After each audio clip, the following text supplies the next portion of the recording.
Hello, my loves. I wanted to come on here, and this is going to go up on both my channels because this message itself just felt so overwhelmingly as though it wasn't just meant for me, but it was meant for the whole of the collective. And so as you guys can see, the setup is completely different from where it normally is. I am not in my office. I am doing a personal reflection spread about the new moon in Gemini. And I knew, because I was tracking the transit chart, that this new moon is actually a void of course moon. And while void of course moons happen every couple of days, this one in particular is significantly different because it falls under the Hellenistic guidelines.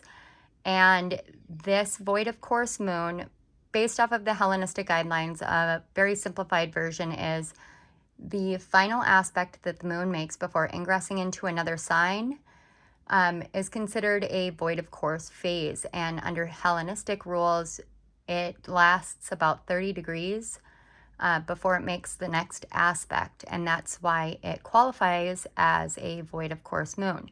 Now, this new moon in Gemini, which is happening, I want to say it has a bridge date of June 17th and June 18th. So you should be seeing this either on the 17th or, I should hopefully get it up the night before, because I am just going to post the video itself because it's just that important of a message.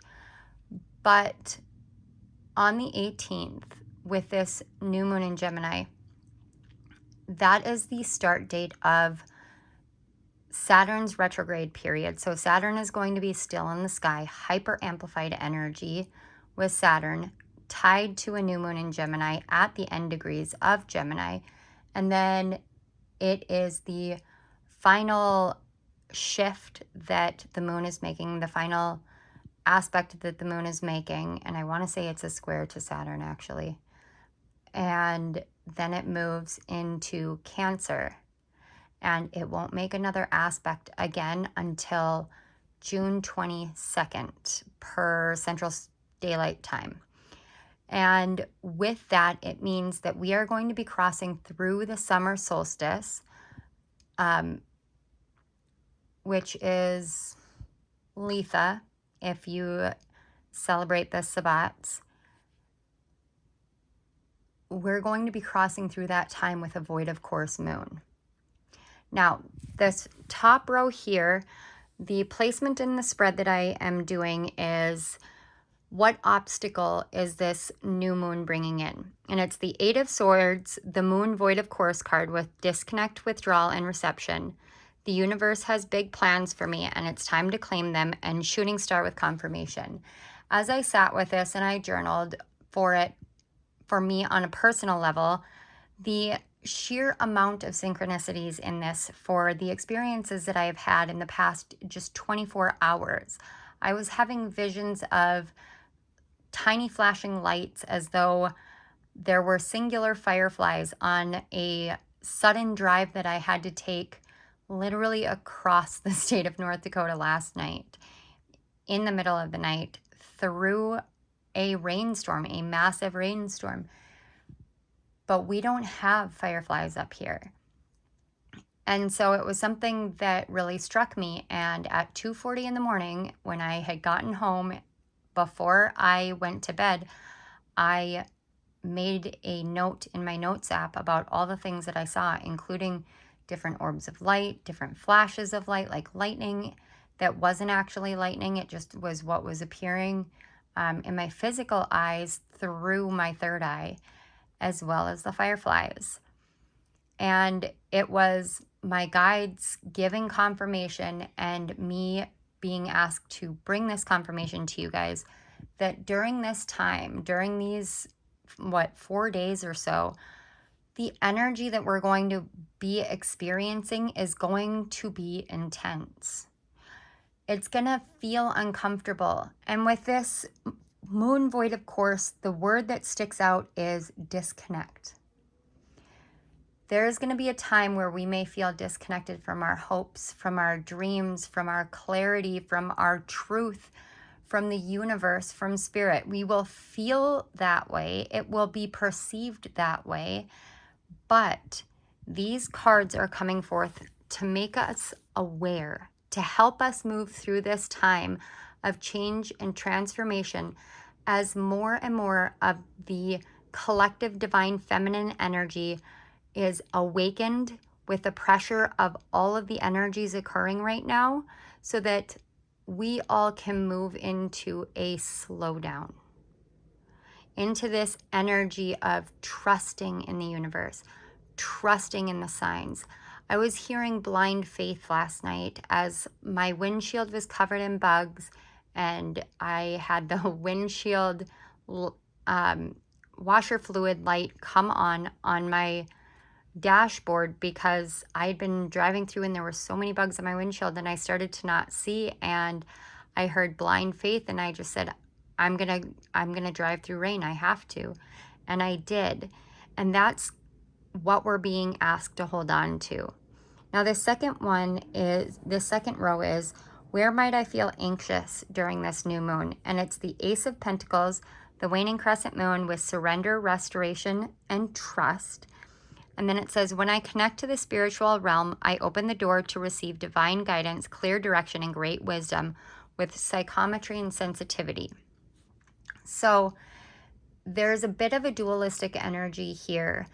And I picked it up almost immediately, especially with the psychometry card coming up here, where we may feel hypersensitive to what is going on, feel hypersensitive to literally everything, even just to the touch. We may see our sensitivities, our empath abilities, our all the clairs hyper amplified, but in a state of seeming chaos. It's almost like Uranus running a train through your third eye and just scattering everything. But at the same time, as I say that, I'm looking at this tree and I'm thinking about Johnny Appleseed. And Johnny Appleseed's story could be seen as chaos because he just kind of walked around and scattered seeds wherever. But from those seeds grew apple trees. And apple trees are very rejuvenative, and they are closely linked with the sun. And the sun is linked with illumination and clarity and clear sight and clear vision. So during this time, if we feel like we can't connect to the spiritual realm, if we feel like we are being asked to surrender, but we don't know what we're being asked to surrender, everything is hypersensitive and we don't know which way is up, this is your message to return to, so that you have that feeling of, okay, everything is more okay than what it seems. The universe does truly have great plans for me, and I can claim them during this time. I may feel as though everything is in chaos, as though I am in the midst of a raging hurricane or a massive tornado tearing through. We may not be able to always see the stars with all the smoke cover. We may not be able to see the sky, and it may be so dark that our natural way of navigating, that is so innate to each and every one of us, to just look up at the sky and get that confirmation that we are on the right path, even if you can't naturally read the stars like we used to in ancient times. There's still that encoded in our DNA. And so during this time, when there is so much going on, I find this to be one of the most beautiful things that could ever come up in this reading. And I had such an overwhelming feeling that it wasn't just for me, it was for all of us. It was for all of us, because we are family, we are connected, we are a community.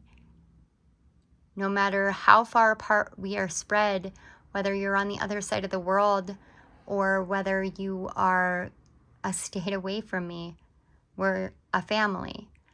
And that means that we all experience this to some degree, in some way.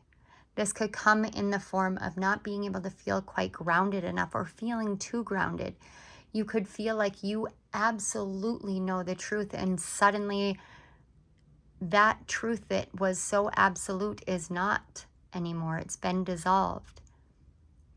So during this time, don't be afraid to say no. To say no to engagements, to say no to excess, to say no to noise, to say no to all the things that does not serve you navigating your way blindly through the darkness, because it feels like a test of trust for all of us. And trust has been my key word.